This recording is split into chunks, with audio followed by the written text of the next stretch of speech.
Well, hey everyone, welcome back to the show, or welcome for the first time. I'm glad you're here.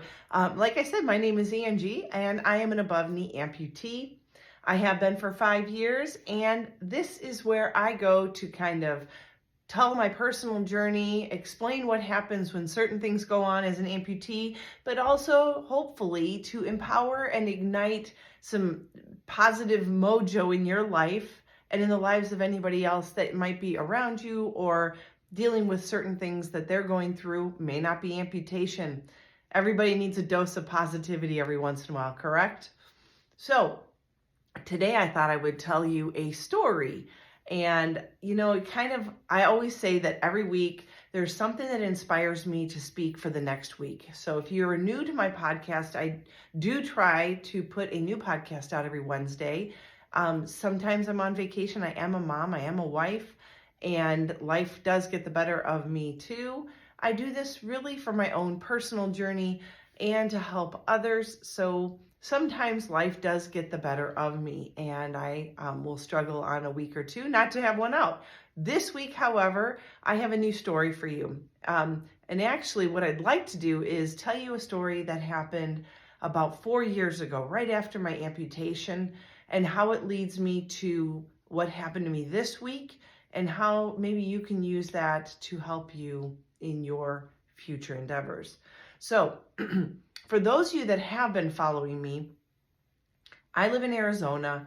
You know that I'm around a horse often, and I spend usually Monday through Friday. Now, I've had a hard time kickstarting the beginning of this year just because we have a new puppy that we got the 3rd of January, and my life has revolved around her and potty training, which I have to say is a whole nother episode in and of itself, because as an amputee, middle of the night potty training when you don't wear your leg is really hard, and I can't just slip my socket on because I am a skin fit, and that takes a little bit more grunt work to get it on properly.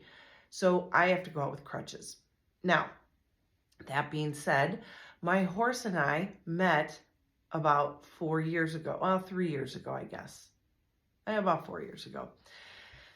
No, it was 3 years ago. We just had our gotcha day. So I would guess that maybe my story happens about 3 to 3.5 years ago, a couple years after my amputation. Now, my first year of being an amputee, I feel very blessed and very lucky. Thus the reason why I started the podcast, because I have a testimony here.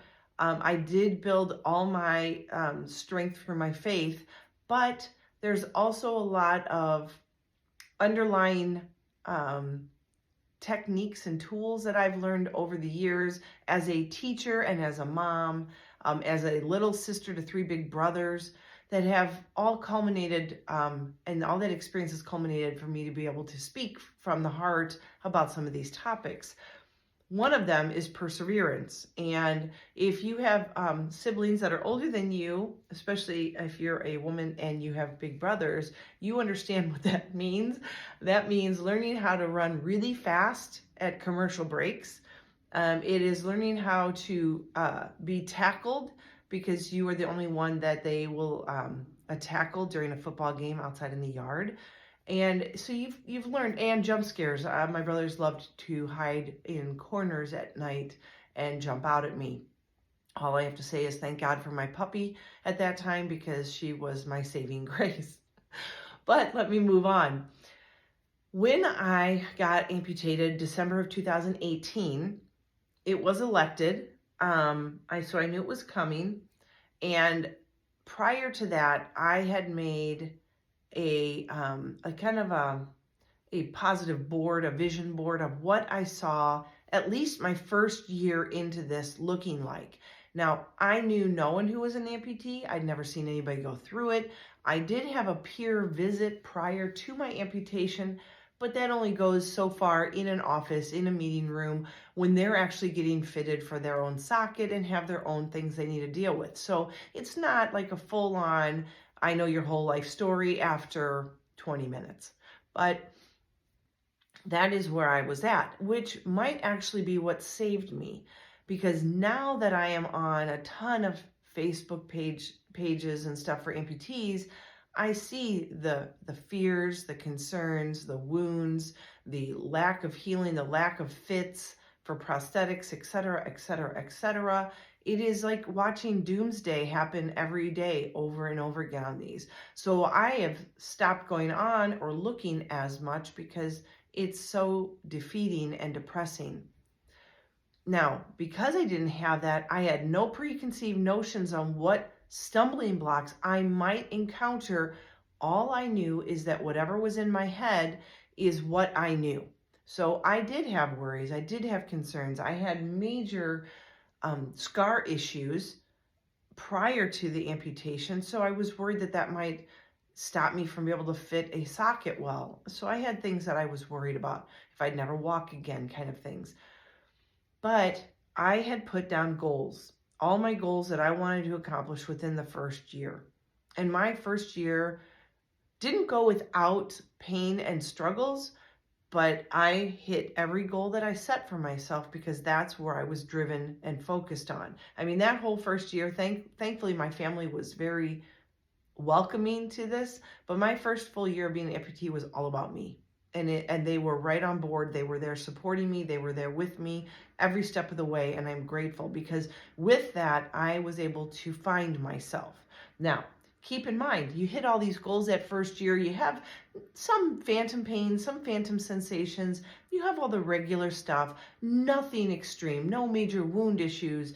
Fitting issues, that was just part of the game. And I knew that because my prosthetist told me there would be fitting issues because one, my plan was to lose weight, which I did, and I lost a lot of weight. And two, I knew I would atrophy, which also would change the volume and the shape of my leg. And three, after surgery, you're still for a whole year healing your wounds, and that's a big wound to heal from. And the swelling was there, and the swelling was, obviously very apparent. So between weight loss, atrophy, and the swelling going down, everything was changing drastically. Like, if you see a picture on the internet of me where I have all these things in front of me on the ground, those are all the sockets I had within the first 3 years of being an amputee. And I was missing 2 in that picture, and I was wearing 1. So I think there was like 16 in that picture. Now this one that I'm wearing today, I have had for like over a year. And it's so wonderful not to have to go back and get refitted because every refit has its own problems and learning curves and, working through sores that happen because of the way it's rubbing. So after I hit all those goals, here's where the equine side came in. Now, I am an Illinois girl, born and raised near Chicago, and always dreamed when I was little of having a pony. I had family out on farmland in Iowa, but they were distant relatives. So I always dreamed if they had horses, maybe I could have a horse. And you don't have those in the suburbs of Chicago. You just don't. There's no space for that there. Not in where we grew up, where it was tight suburbs. So we moved out here in 2009 with our family in Arizona, and still I was a mom. I was dealing with homeschooling my kids into 5 years of surgeries. So that was never a thing. But my husband and I took a little retreat where they had something called equine meditation. And I'm like, oh, come on, I never get to do anything around horses. I would love to just do this. And God loved my husband because he was like, fine, let's do it. He didn't want to do it. He don't want to be around him. He doesn't care about it, but he would do anything for me. And I love the man. So we did this equine meditation. And ironically, I did do, if you look back in probably my first year of doing my podcast, and we're in season 4 now, the first year I did talk about this horse experience in really more emotional detail because it was so fresh at the time and I had to speak on it. But I'm going to reiterate this one for those of you that are new.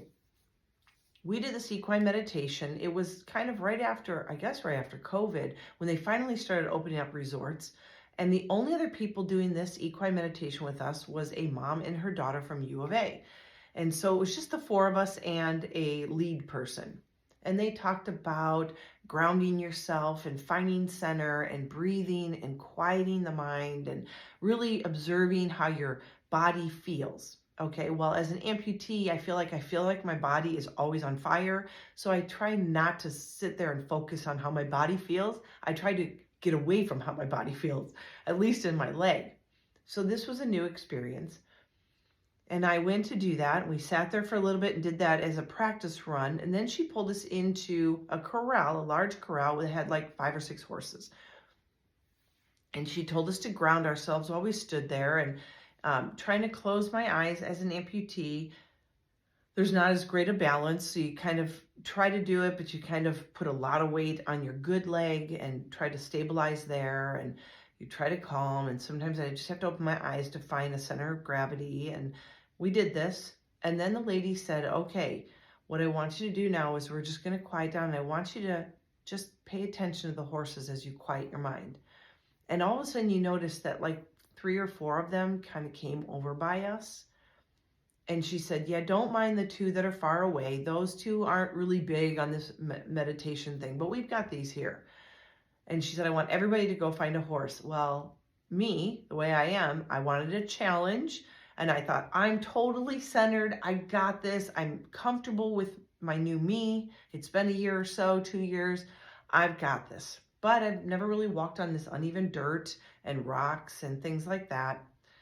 And I shouldn't say I haven't done that. Like, we hike around here a lot, but when you're trying to be stealth-like and be real calm and a nice, gentle, smooth gait, it is not what happens with an amputation on uneven ground. So I went up uncomfortably to the horses that were really far off, and I put myself out there big. And doing so, I went up and I was able to touch the one horse, and it looked back at me and it was like, no way. And it walked away from me with gusto. And there I was in the middle of the corral. Everybody else has a horse. Even my husband, who didn't even want to be there, had a horse sitting by him and not moving, and mine walked away. And I laugh now because I remember the emotion, and it was deep and it cut hard. And I remember looking at my husband, and you could just see him saying, keep your shit together, keep your shit together. Because there were tears welling up inside of me because I felt the ultimate of rejection. Like, I thought I knew what I was doing. I was like the calm one. I could do this. Animals love me, right? And the instructor was like, so, feels a little bit like rejection, right? And I'm like, oh my God, yeah, like this is horrible. And she's like, why do you think? And upon about 5 seconds of reflection, I knew what it was. I could tell right away that I wasn't comfortable in my walk to a horse. So I was stiff, and I was trying to control very methodically my gait to look like I was totally in control and smooth. And that horse sensed a barrier that was within me, and how I was guarding myself from something, and it didn't know what it was, and it didn't want any part of it because it was very unsure. And she's like, that's exactly what it is. So we did some things. We changed some stuff around. We roped off some of the horses, and we went up to I went to a totally different horse, went up to it, was able to lay up against it, work on breathing skills and everything, unroped those horses. The horse I was with was staying with me. I was calm. I was centered. I was focused. I felt great. Things were going good. And then, of all things, that horse that wanted nothing to do with me, that was still way off in the distance in the corral, came over like gangbusters, shoved this horse that was with me out of the way, strolled up right beside me. Now, if you've ever been around horses that close, you know, like a 1,000-pound animal coming up and with gusto pushing between you and another, you know, I took a step back or two and I thought it would scare it. Instead, it was stuck to me like glue, and the other horse was like, oh, okay, I'm out. And that horse that rejected me originally was letting me lay hands on it, lay on it, put my arms around it. I was able to go to its face, and I was able to just examine the face and touch the face, and it smelled my hands. It was incredible, and it was earth-shaking for me inside. And everything changed in that moment. I said it was like a paradigm there. Everything shifted for me. And the way I was thinking about how I was handling myself and my amputation, how I was guarding myself so that I wasn't looking or appearing like I was struggling, and how I do that on a day-to-day basis. So yeah, when you see any videos of me, I'm very focused and very guarded on how I move, I walk, I talk. I don't try to just show my best, but I sure as heck work very hard to come across like I've got my crap together.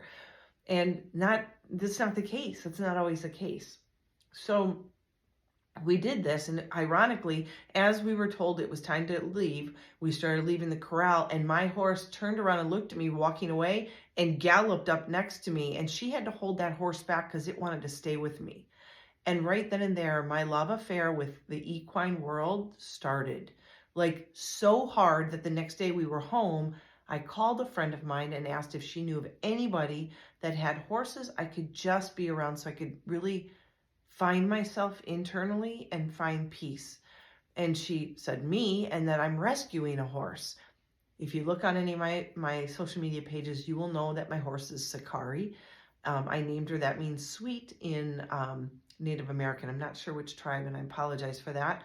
It was a long time ago that I picked that name. And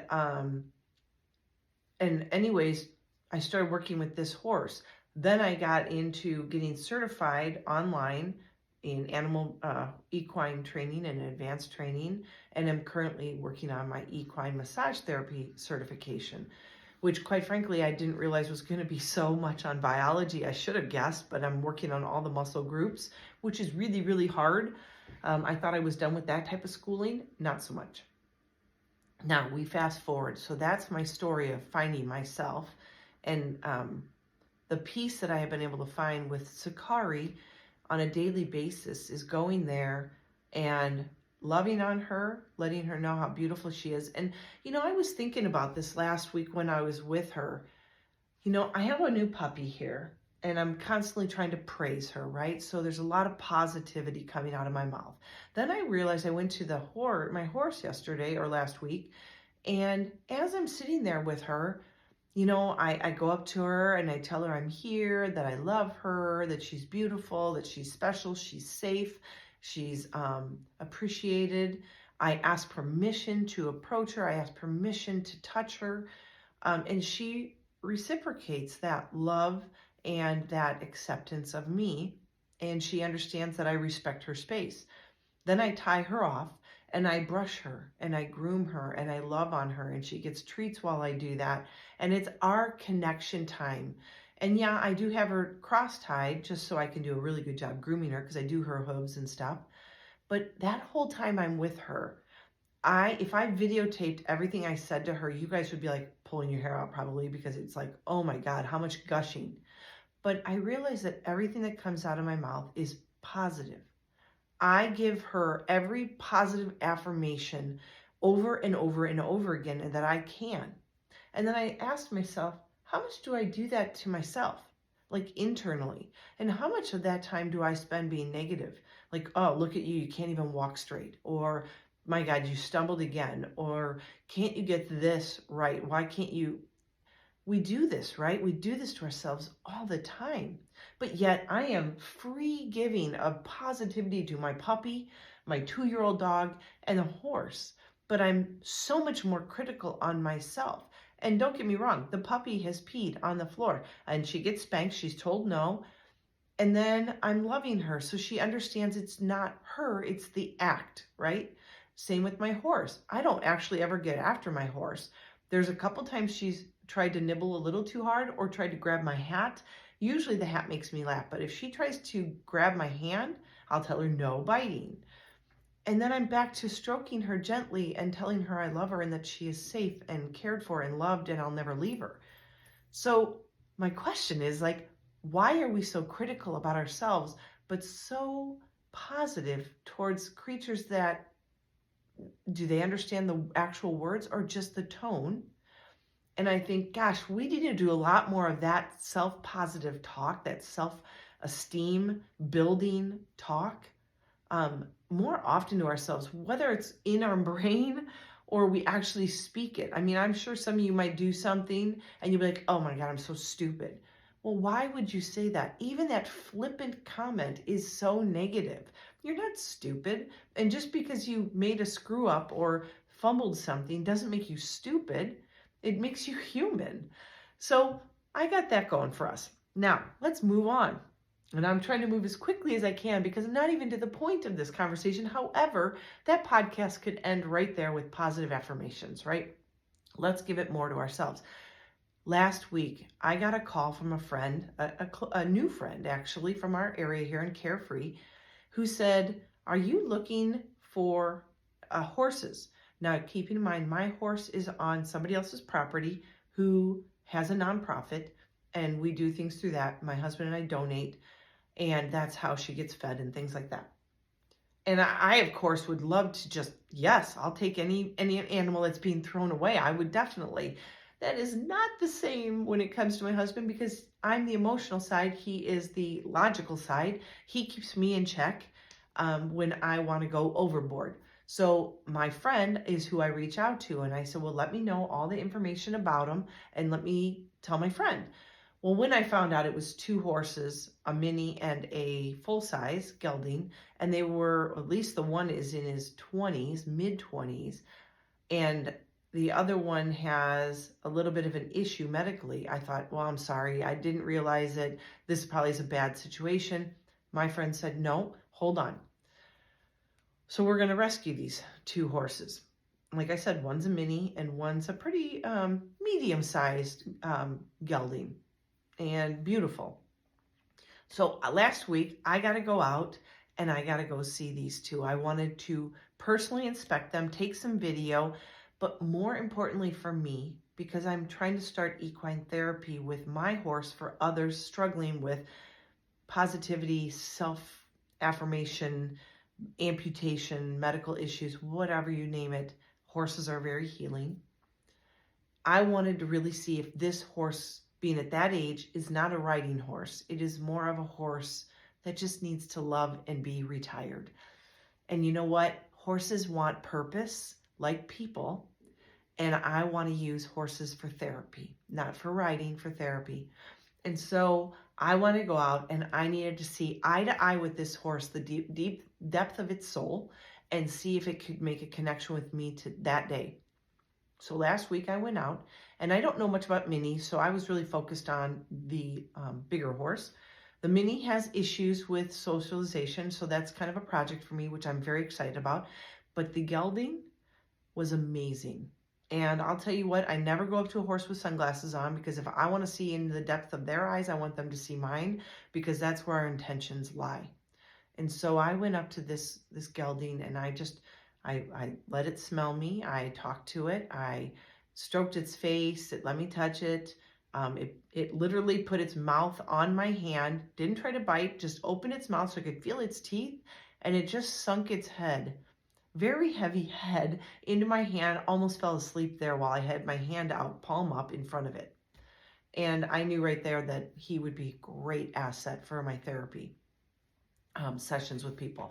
And so I went back and talked to my friend, and then we'll be rescuing them. Now, how does this apply to where I want to go today? So the last couple of days, I told you I really don't interface with Facebook groups that much because it's really, really heart-wrenching to see so many people struggling. But I did notice that there was a comment by someone on one group, and I will just say that it was just one comment that stuck with me, and I didn't go in to see. I didn't want to see any of the comments.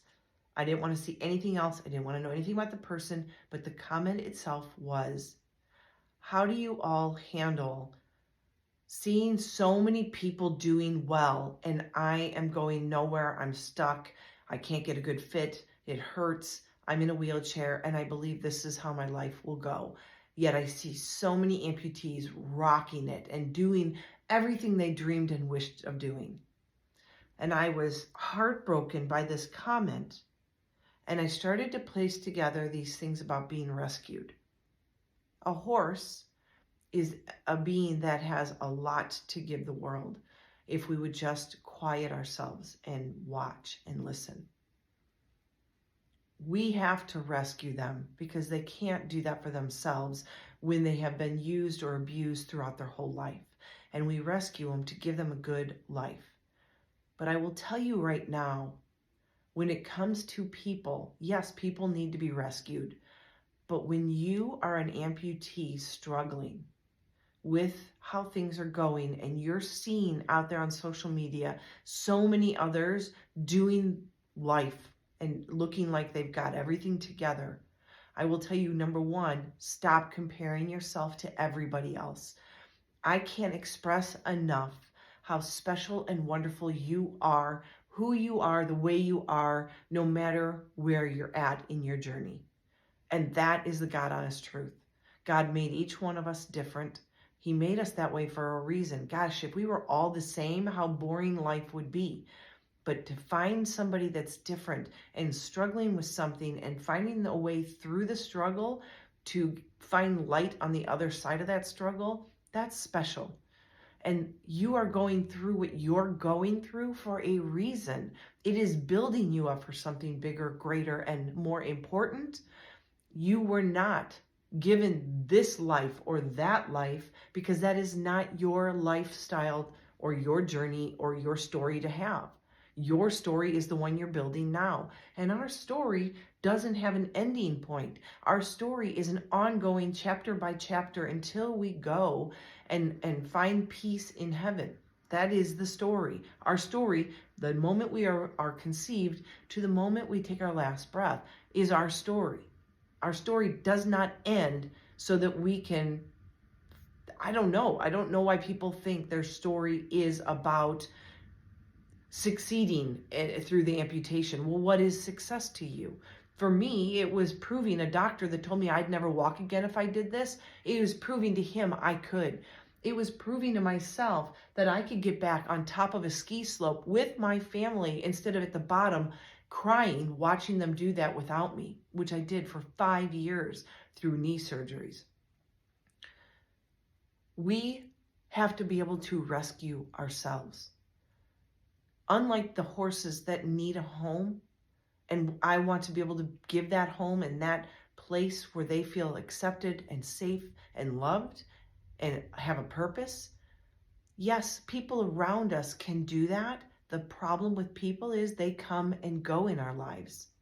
They are fickle. They have their own problems. They have their own issues. And when you think an amputee is rocking their life because it shows on social media, don't even for once think that the stuff they aren't showing you is pain, is discomfort, is a struggle on this day or that moment or that moment. They're just not showing you that, because who wants to watch social media of Debbie Downers? Yeah, they want to see what's possible. People want to be inspired. They want to see that. But when you are an amputee, sometimes that stuff doesn't inspire you. It deflates you because it takes away what you're valuing somebody else's goals that they've set and achieved. But you never saw how long they worked to hit that goal. You only see the goal being done. What about you? What are your goals? You have to find your own goals. You have to be able to pull yourself out of the pit. You have to be able to rescue yourself. If you can't rescue yourself, then you're going to be stuck for a very long time, and you are going to be the one in the pity party. And I told someone a couple weeks ago on one of my podcasts, if you're going to be the pity party person, be prepared to watch people leave your life in droves, because there is one thing to go through something hard and have a friend there to lean into. It's another thing to continually harp on the thing you're going through and using them and abusing that relationship, because everybody needs someone that's also there for themselves. Just because you have a friend that's with you doesn't mean a friend isn't struggling with their own day-to-day struggles. And they may not be an amputee, they might not be sick, but they have emotions and they have relationships and jobs and sometimes a lack of purpose, and they find themselves doubting where they're at and what they are meant to be doing here. So if you want to be rescued, you need to look inside for that. Instead of searching Facebook for someone to tell you, how do I get through this? Only you know how you're going to get through it. You have to be strong enough to rescue yourself.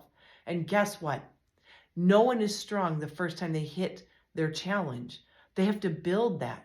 No matter what I tell you I've done to help me get through day-to-day problems, doesn't mean you're going to start where I ended. I had to build that character. I had to build that grit. I had to learn from doing things and learn from pain and learn from falling down. I didn't just start walking.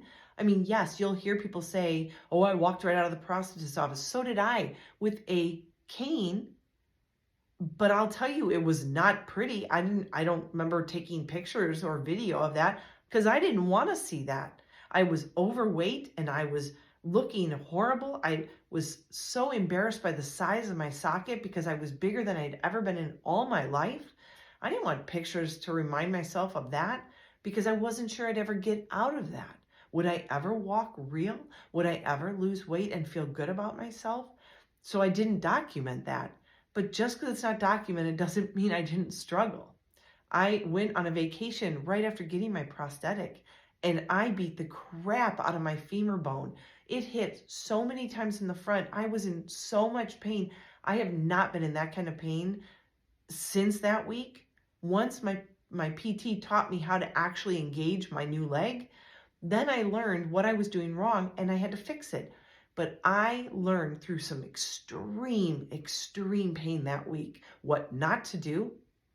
And that's how you learn. I could tell you everything I did, but until you figure out what works and doesn't work for you, and each one of us is built differently. Some of you have been in a wheelchair, so your hip flexors are really, really tight, which then makes your residual limbs stick out, which probably makes you hit your socket harder. So there are things that happen, but when I tell you, like, I'm going to go and I'm going to rescue a couple horses, and that brings great joy to me, I know that only you can rescue yourself from where you're at. Yes, you can get inspired. I hope that you get inspired by listening to my podcast or any positive things I might throw out there. I hope it doesn't offend you. I hope you're not hurt by the fact that I can do this and you can't yet. That is for you to figure out, and that is your path, and that is your journey. And you know what? The things you have to work hardest for, they're hard, yes, but the reward of actually earning them at the end or at that point when you actually do something that you've been wanting to do, the reward is something so glorious and marvelous and beautiful that nobody can take that joy away from you. That is deep within you. You have earned it. And that is the only way. There is no quick trick, for becoming a great walking, accomplished amputee. There is not one trick. There's a million, and only certain ones will work for you. You must do it for yourself. You must rescue yourself. And if right now you are stuck in a wheelchair because you haven't found the right prosthetist, the right fit, you can't seem to heal, this too shall pass. You will get there, but you have to look inward and get yourself out of that negativity and rescue yourself. You have to tell yourself that you are worthy, that you are wonderful, you're beautiful, you are loved, you are safe. You have to be able to tell yourself you bring that to the table for yourself. Because when it comes down to it, and I always say, nighttime was the worst, because at night, when everything is shut off and the world is quiet and it's dark, you are truly in that moment 100% alone with yourself and with your thoughts. I can be laying right next to my husband who can be sound asleep, and he has no idea that I am dealing with the worst phantom pains of my life. And I must work through that. I can't wake him up and say, I don't know what to do. This is driving me nuts. It's not going to help him at all. And he needs to work the next day. And there's nothing he can say that will make me feel better. And there is nothing he can do to take away phantom pain. Only I have done that. Only I know what works for me. It may be the way I lay down. It may be getting up and walking around. It may be putting on a movie for a little while until I can get so tired that I fall asleep exhausted. So it is time to stand up, warriors. Be strong. Rescue yourself from where you're at. And let yourself know that you are okay with where you're at right now, because it is a journey. And that journey is not an easy one. It is one that takes time and a lot of effort and a million tons of patience. And you probably have none of that. But you're going to have to learn, because that is the only way to get through this. But I know you've got it in you. Each one of us was built with that in us. That's how we were born. But you have to learn to struggle through something. Think through what you're going through, what will work for you, and you try and you try and you try. It's funny because every time I say that, truly the thing that I go back to is I used to teach middle school science. And one of the people I always used to talk to my kids about was Thomas Edison. And I always loved the story about how Edison tried like 99 things, like filaments that wouldn't work, and only one worked. And people said, man, he failed 99 times. And he said, no, I just figured out 99 things that don't work for this, that don't conduct electricity to make a light bulb. That is kind of what it's like being an amputee. You try something, well, that didn't work. Okay, well, I know that doesn't work. I don't have to do that again. Try something else, try something else, try something else. You learn everything that doesn't work to find the one thing that works, whether it's how to walk or gaining strength or learning to run or dealing with phantom pains, whatever the case may be. Don't discount the fails, because those fails are what teach you what work. And I tell my kids all that all the time. And when I homeschooled my boys, I said, failure is what you need to go through to learn. If you don't ever fail, you haven't pushed yourself hard enough to learn something new. And as an amputee, I can tell you, there is nothing in the face of this earth that is newer than cutting your leg off and learning to walk with some heavy metal machinery on your leg. And there is nobody out there that can truly tell you how it'll work for you except you and how you function through it. So get out there and rescue yourself. You deserve it. Like these 2 horses next week that we're going to rescue, they deserve to be loved. You deserve to be loved. They can't do it for themselves. I am going to supply that. But for you, you have the capability for self-love and motivation and that stick-to-itness that you must have. Only you can rescue yourself out of that pit you might be in right now. And I hope if you are struggling that you understand that you are worth it and you are so, so special and so loved. Don't ever give up on yourself. Just know it's a journey. Enjoy the journey and watch yourself, journal yourself changing day by day, month by month, year by year. And then someday you'll look back and go, do you remember when? And you're going to sit there and laugh at how you were struggling, and to see where you are now, you're going to be so proud of yourself. I know you will. So get out there, warriors. Rise up. Be strong. Rescue yourself. You are worth it. Again, as always, I hope you have a very blessed week. I hope you enjoyed this podcast, and I hope to see you next week on Be a Warrior podcast. Come talk to me. Send me a DM. I'd love to have a conversation. And until next time, and as always, be healthy, be happy, be you.